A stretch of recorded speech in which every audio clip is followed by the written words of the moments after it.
आज के शो में सबसे पहले बात करनी होगी एक ऐसी कॉकटेल की जो सुपर हिट तो रही, लेकिन सफल कितना है इस पर सवाल है। हम बात कर रहे हैं बॉलीवुड और चुनाव के मेले की। अक्सर आपने लोकसभा चुनाव में कई बॉलीवुड सितारों को सियासी मैदान में देखा होगा। अब उसी में एक नाम कंगना रनौत का भी जुड़ गया है, जो कि लगातार सुर्खियों में बनी हुई है। कंगना के बाद और भी सितारे राजनीति में आने की संभावना जताई जा रही है और वहीं चर्चा ये भी है कि क्या कंगना सितारों के संसद में खराब रिकॉर्ड को अब सुधार पाएंगी।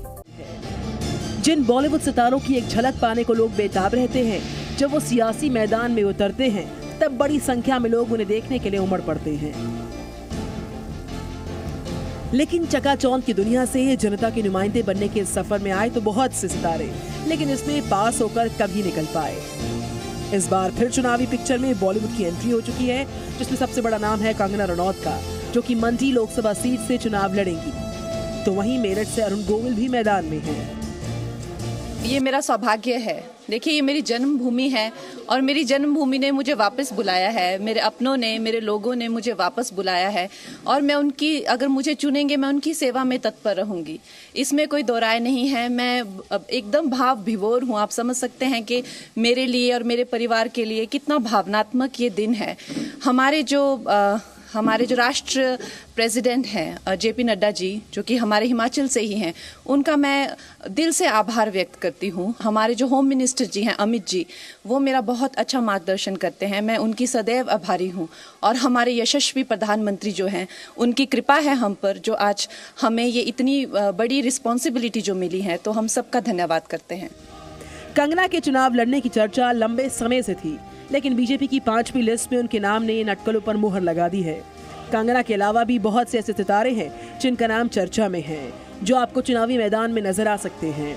इनमें गोविंदा है, उर्मिला मातोंडकर, स्वरा भास्कर का नाम भी चर्चा में बना हुआ है। मैं जो करता रहा आज तक, वो एक तरह से आप कह सकते हैं कि वो भी सेवा का एक रूप था, और अब ये लोगों की सेवा का, हमारे भाइयों बहनों की सेवा का एक दूसरा रूप अब यहाँ से शुरू होगा। जब से ये हुआ है कि मुझे मेरठ से चुनाव लड़ना है, तब से वहाँ का मेरा पुराना घर, मेरे जिन गलियों में, जिन कूचों में, जिन स्कूल्स में मैं पढ़ा हूँ, वो सारे मेरी नज़रों के सामने जो है वो घूम रहे हैं। And I would love to be there, and I would love to meet people, and I would love to work for the people of Meerut and Hub. Kangana Ranaut अगर मंडी से चुनाव जीत जाती है तो उन पर बॉलीवुड सितारों के संसद में प्रदर्शन का खराब रिकॉर्ड सुधारने की भी बड़ी जिम्मेदारी होगी। इससे पहले शत्रुघ्न सिन्हा से हेमा मालिनी तक, अमिताभ बच्चन से सनी देओल तक, तमाम सितारे राजनीति में अपनी किस्मत आजमा चुके हैं और लोगों के बीच चर्चित छवि को बनाकर वो बड़े अंतर से जीत भी दर्ज कर चुके हैं। लेकिन जब संसद की बारी आती है तो ज्यादातर स्टार्स ज्यादातर मौकों पर संसद से नदारद ही रहते हैं। अगर पिछली लोकसभा में बॉलीवुड स्टार्स के रिपोर्ट कार्ड की बात की जाए तो एक दो को छोड़कर ज्यादातर का रिपोर्ट कार्ड काफी खराब रहा है। गुरदासपुर से चुनाव जीते सनी देओल इसका सबसे बड़ा उदाहरण थे, जिनकी सदन में उपस्थिति महज 17% रही। शायद ही बीजेपी का कोई सांसद इतना कम सदन में उपस्थित रहा हो। फिल्मों में भारी भरकम डायलॉग बोलने वाले सनी देओल की आवाज सदन में महज 4 बार ही सुनने को मिली। शत्रुघ्न सिन्हा भी बंगाल के आसनसोल से लोकसभा के सदस्य हैं। बाबुल सुप्रियो की खाली की गई सीट से उपचुनाव जीते शत्रुघ्न सिन्हा की उपस्थिति लोकसभा में भले ही 63% रही है, लेकिन सदन के अंदर शत्रुघ्न सिन्हा की आवाज खामोश ही रही। अब बात करते हैं ड्रीम गर्ल हेमा मालिनी की।